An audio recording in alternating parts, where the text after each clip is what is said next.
Hi, friends, and welcome to our midweek meditations. I'm Victor Kim, the lead minister at Richmond Presbyterian Church, and I want to welcome you and thank you for joining us for these midweek meditations. Over the next little while, these midweek meditations will be conversations that I will have with people in and around Richmond, around service, around outreach, around sort of we have a motto at our church called Deep with God, Wide with the World. And so we're going to really be focusing on going wide with the world. What's happening in our community? Who are these organizations and agencies that are really into helping people, especially in the context of the pandemic right now?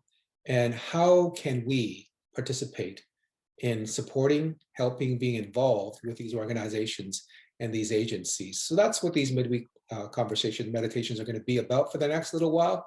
And today I'm just really delighted to be joined by Dee Whalen. Dee is the president of the Richmond Poverty Reduction Coalition.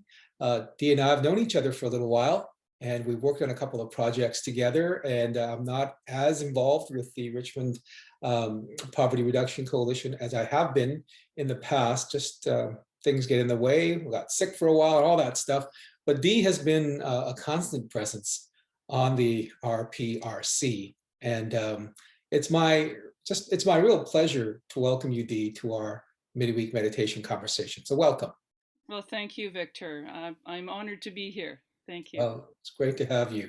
So let's begin by finding out a little bit about who you are, and then a little bit about the Richmond Poverty Reduction Coalition. Can you tell us, just tell us a little bit about who is Dee Whalen, and then tell us a little bit about the RPRC. I was born in Surrey, but I've lived here in Richmond for most of my life. I moved here in 1975. So yes, I consider myself a Richmond resident, and really quite enamored with the city. It's a beautiful city, and we have lots of things going well for us. I'm retired. I retired early, luckily enough, with a lovely pension at the age of 53, and it was and I'm 68. So I wanted to do something in community. I wanted to be able to give back, and I actually got involved with the back then it was called the Richmond Poverty Response Committee. We were just a committee of coalition of people who cared about folks living in poverty and wanted to diminish the impacts of poverty. And that the Richmond PRC started in 2002, and I joined in around, I don't know, 04, 05, 06, something like that. And there were two lovely co-chairs there, and they both decided to back out at the same time, and I was standing in the way, so I ended up being the one that took over the chair of the Richmond PRC, and I guess I've been there ever since. The interesting thing that's happened in the last year is that now I'm called the president of the RPRC. We have the same acronym, but we are now called the Richmond Poverty Reduction Coalition, and we've become a registered nonprofit society. In the past, we were a committee that worked really well. We had other organizations that would host us so that we could write grants and get funding to do our projects. And now we're on our own. We've scissored off the apron strings, and now we're off on our own. And at the same time, then COVID comes, so it's been a challenge, but there's been opportunities as well. So you've had a full career doing something else, and then you decided in your so-called retirement that you would throw yourself wholly into working for those who are sort of at the margins of our society. Dee, can you tell us a little bit about why you chose to do this sort of work? What drives you? I did have a life before I retired. I had two separate careers, one as a public health scientist and one as a union negotiator.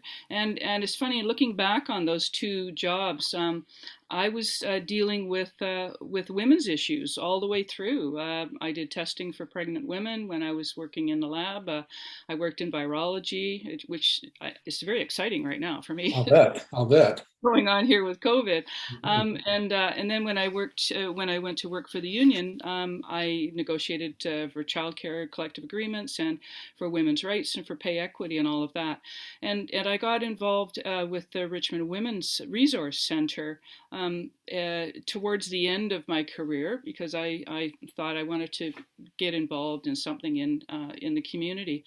And it was there that I realized that I'd been working for women's rights all along. Women's rights are social justice issues, and social justice issues are often issues around poverty. So that's how I came sort of full circle and realized that the work that I wanted to do in my retirement was to look into the interconnectedness of poverty issues and see what we could do as a community to alleviate poverty and for our residents of Richmond. That's great. That's great. Yeah, it's kind of interesting how things sometimes just kind of sometimes come full circle, sometimes just kind of morph one thing to the next, and before we know it, we're doing something that maybe we hadn't imagined, but it seems to be it seems to have been a series of good fits for you, and things obviously that you feel passionate, very, very passionate about. Currently, you are president of the Richmond Poverty Reduction Coalition. What does the RPRC do right now? What sort of work does it do? Could you tell us a little bit about the scope of that? Yeah, well, I can read you our mission statement. Mhm. We are a coalition of Richmond residents and agencies working together to reduce poverty and the impacts of poverty with research, projects, and public education. So that's our credo, is that we do those three things. We do projects, we do research, and we do public education. And a lot of times the project that we take on also is there to educate the public. That's also a piece of the project we do. We always just take on one project at a time. That's as much capacity as we have. I Right. mean, we're all volunteers in the coalition. Some people are representatives of nonprofit organizations, so they might be staffers, but they're doing this kind of work off the side of their desk at the same time they're informing the table of what the needs are out there. So yeah, we take on one project at a time, and the modus operandi that we have always used is we have monthly meetings. We talk about what the gaps in services are out there for people who are living and experiencing poverty. And if the gap can be filled because we know that there's a service out there, we say, okay, well, contact them. Or so we act as an information gatherer and exchanger. But if there is a gap in poverty that is persistent and there's no service that's provided for it, we fashion a project that will fill that gap. Mm. And then once we've filled that gap and we've shown that that's the proof of concept that works, then we adopt it out to a nonprofit agency that will Right. continue that kind of work, and then it becomes an operational service. Mm. So some of the examples that we have is one of the first projects we did was peer advocacy, and that was it was started actually in the women's center, and it was for women who needed who were often single parents, and they needed to have legal advice, and they needed somebody to go with them to court and things like that. And so the peer advocacy was the first thing that we did, and now it's done by CHIMO, and CHIMO has expanded it into a big program on outreach and advocacy. Another project was it was called the Low Income Resource Directory, where we pulled together all of the resources, kind of like a Richmond Red Book. If Yeah. you're into social work, you know what a Red Book is, and so that's the Richmond version. That we adopted that out to the organization. It's now called Richmond Cares, Richmond Gives. Mhm. Used to be Volunteer Richmond years ago, and they put that on the library website, and for many years it was on the library website, and then they co-administered it. So Okay. find that now, and it's under the Richmond Cares, Richmond Gives. It's under their website, and it's community services. So everything you can imagine, from food to legal to housing to all kinds of stuff. So Right. wonderful resource. Then we did a project called Richmond Shares, and what that was a website where people who had stuff to give would put it on the website, would post it like Craigslist, and then people who needed stuff would then say, "I need that stuff," and there would be a person in the middle that would coordinate the getting the furniture, whatever it is, from Okay. one place to another. So it alleviated the need for a warehouse, like with Value Village and places like that. They don't Right. take furniture, right? So Right. it was another thing that really filled the bill. And the Women's Center administers that now, and it's a continuing program. The last thing we did was before we kind of changed our tack, and I'll get to that, is we did Richmond Rental Connect, and Rental Connect was also website based, but we did in-person workshops with landlords of secondary suites and tenants who were looking for affordable housing accommodation. And we did workshops on the rights and responsibilities of landlords and tenants under the Residential Tenancy Act. And then they themselves could, sort of like a dating service, that they themselves could say, hey, I need a place in Shelmont, and oh, I've got a place in Shelmont, and that sort of thing. So that's administered now by Chimo. So that's the kind of stuff that we do. That's the way we've always operated. And in the last couple of years, we had seen the gaps getting bigger and bigger, the social safety net fraying even more the last 5 years or so, and the strain on the system. And we started to think, well, we can't patch this anymore. You can't band-aid solutions together anymore. What we need is to change the system. Right. If it's so difficult to find your way through a system that you need a navigator, then it's the system that's wrong. It's not, it's not the person seeking the services.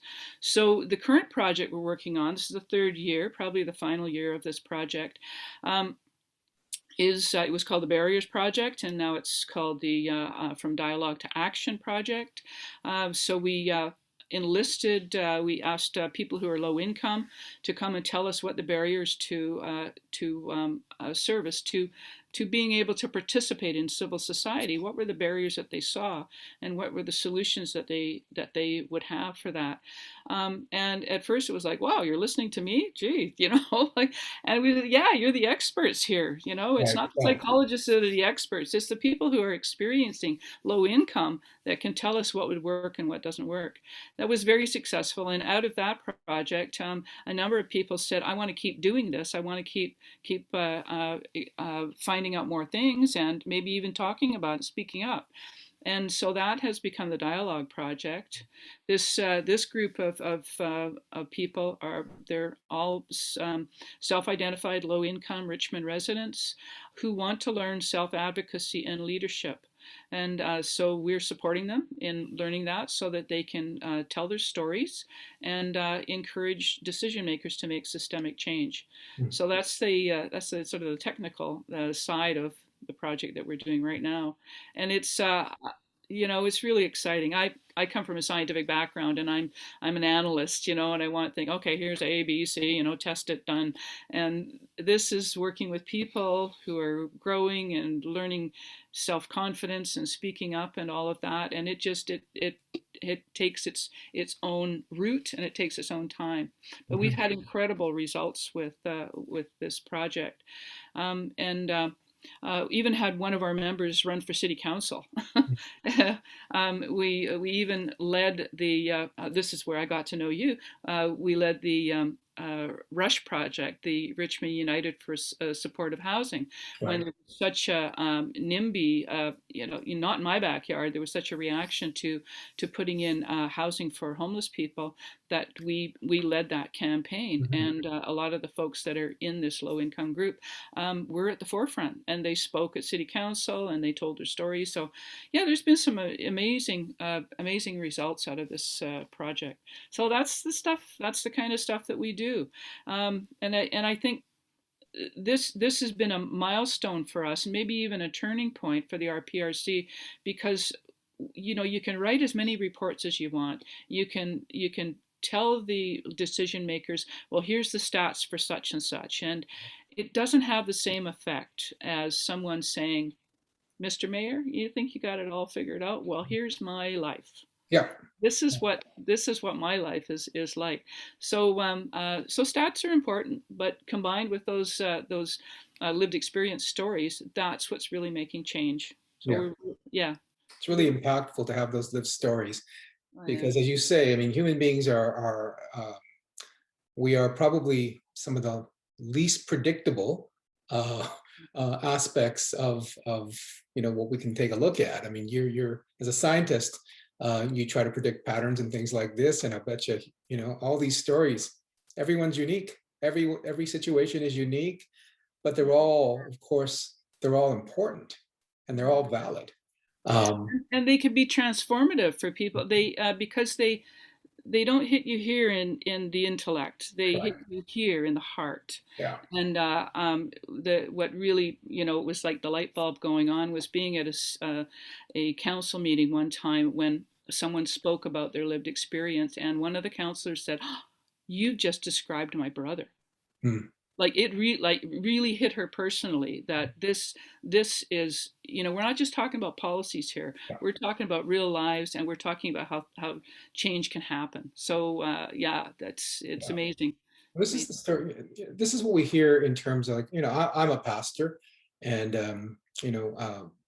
part of the whole story of faith is the same way, right? I mean, people sometimes can intellectualize or talk about faith from a theoretical sort of abstract perspective, but when faith becomes real, it becomes personal, and it becomes your story or her story or his story, and that's where it takes on a completely different aspect, right?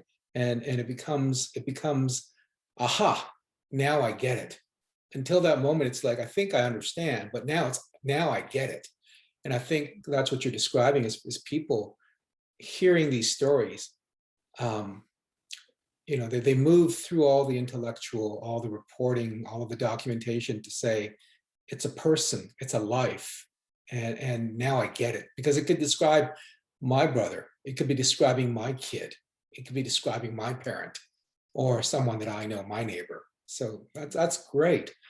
And I want to just add too that the way that they do this work is they investigate issues of concern to them, whether it's housing and homelessness or food insecurity or transit, health and safety. Right now they're working on mental health gaps in services, but they learn leadership skills through art.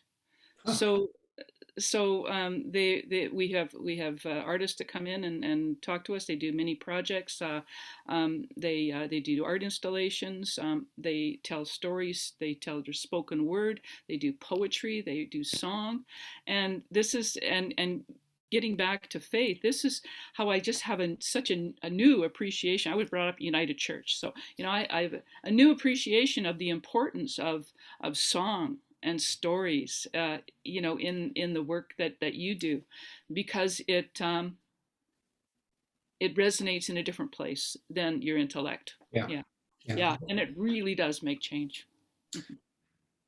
Kind of moving from that, then let me ask you, in your experience, now with the Richmond Poverty Reduction Coalition, with the RPRC, what are the most pressing needs? What do you think are the most pressing needs around poverty in and around our city? I mean, I don't maybe there's one or two or three things that you could just kind of identify to say, maybe these are hidden, maybe they're not hidden, maybe they're really, really obvious, and they're the ones we're thinking of. But what do you see as being really the most pressing needs around poverty?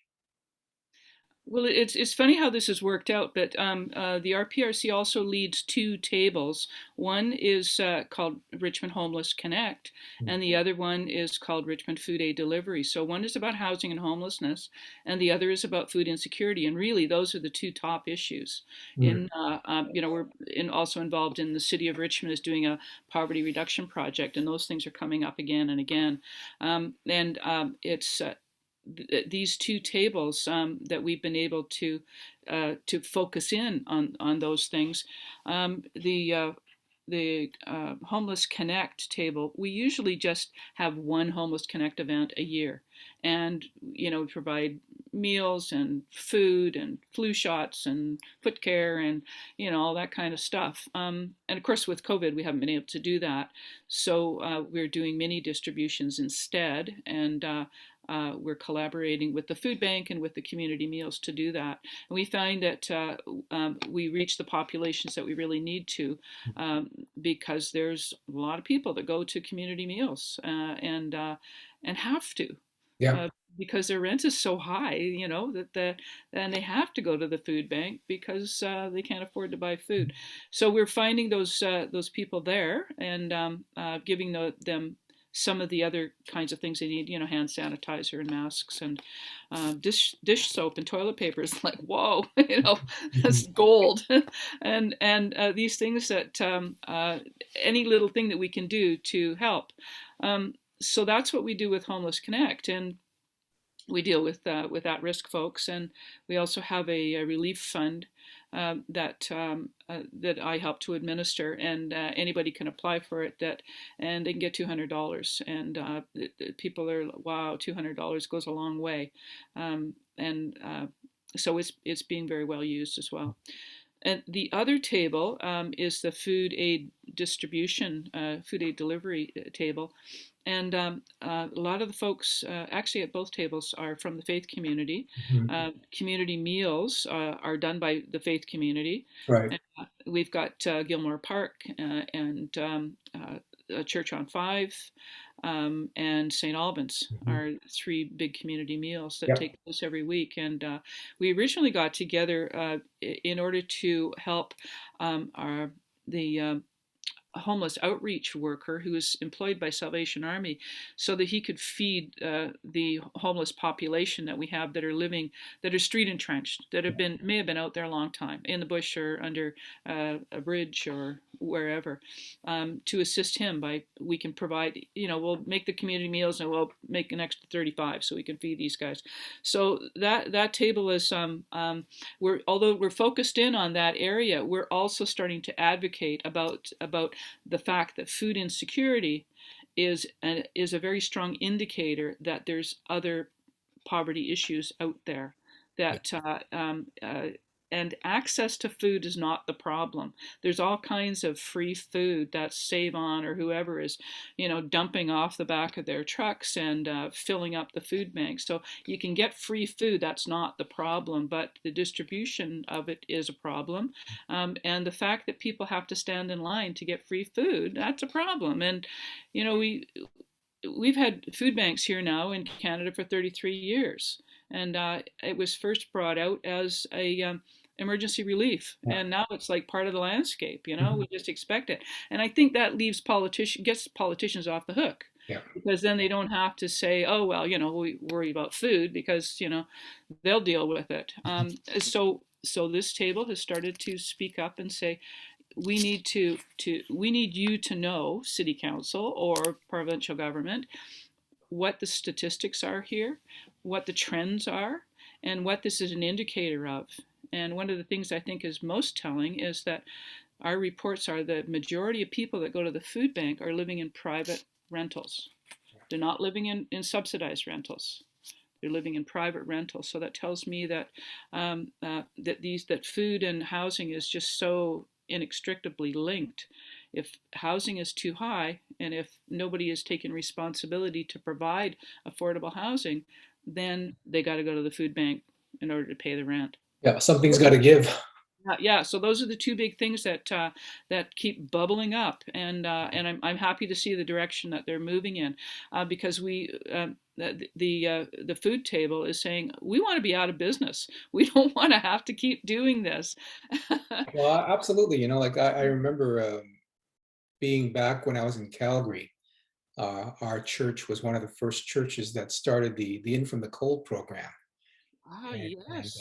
But what happens is that after several years of that, it became institutionalized. What began as a emergency response to homelessness and helping people not have to be on the street became institutionalized. And you start buying up buildings so you can Mhm.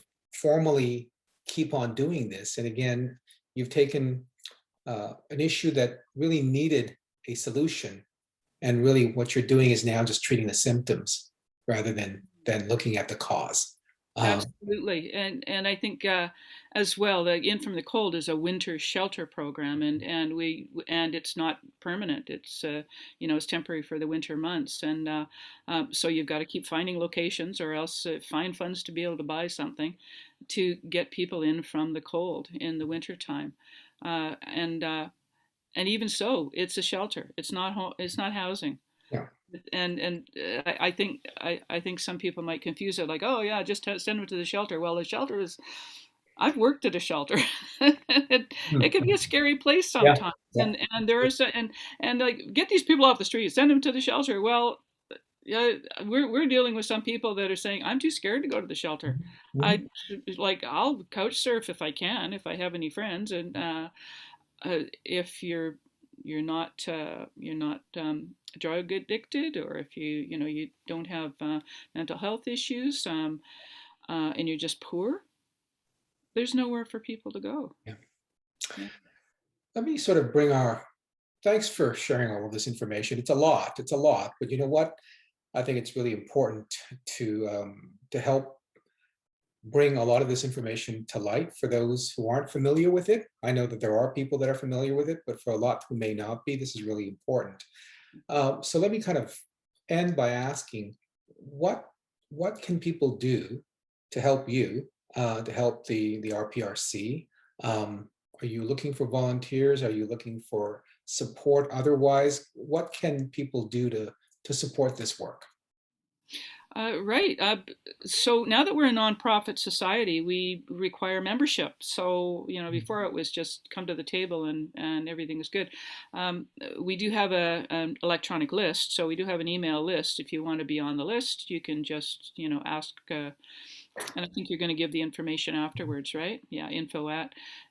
So there's that. But our membership, I mean, we are, poverty is the first word. So our membership's $5 a year. Mm. And if you can't manage that, we can find ways to cover that. But because we're a nonprofit now, we have to have a membership. And organizations are $25 a year. So I'd urge you to think about joining us at organization. We actually do have a number of faith organizations that are part of us, as well as some number of nonprofit organizations. And the rest of us are individual members that just want to make a difference. So we're building our membership. It'd be great if people would consider. And what that would do is you can come to our Zoom meetings every month, once a month, and hear what we're doing, and have active input into decision making, to be able to say, well, let's go in this direction, or here's another idea. Let's work on that.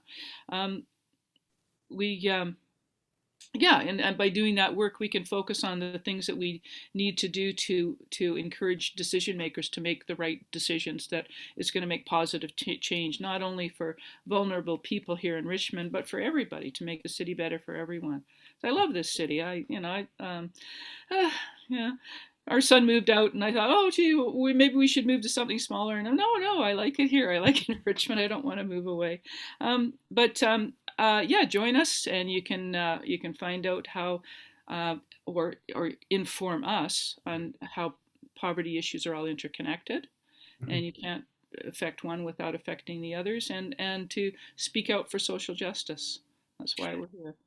Well, for $25 a year, I think I can pretty much say that I can commit our congregation to a membership with Great. the RPRC, and for $5 a year, you can add another. So I think that won't be an issue. I And will, I will share the information. I will email you. Yeah, I'll share the information with certainly with our congregation and anyone who's watching our videos, and hopefully they'll follow up on that as well. Dee, I'm really grateful for our conversation, for you making time for us. I think this has been, again, very eye-opening for me, and I know it will be for those who are watching our midweek meditation. And I hope that some of us will feel a real sense of, yeah, I want to participate, I want to be involved, I want to help. And so thanks to you, thanks to the work that the RPRC is doing, and please be assured of our prayers as we continue to care for those who are, most in need, most marginalized in our midst. Because I think how we treat those who are most in need is really a really good reflection of who we are as a society. And I think we just need to strive to do better. And as Christians, from where I come from, this is our mission and this is our mandate as well. So thanks for sharing this time with us, Dee. I really appreciate it. Thank you, Victor. I know we always have a good time, and we always have good discussions when we get together. I really appreciated the time that you spent with me tonight. Thank you. Thanks very much. For those of you who are watching, we have a musical meditation. As you know, our music director, Janny, is away for the next little while. And so we've got Graham back with us, and Graham's going to be playing the organ for us for the musical meditation. So enjoy and look for the information about the Richmond PRC, and please be involved as you are led and as you are able. Have a great week.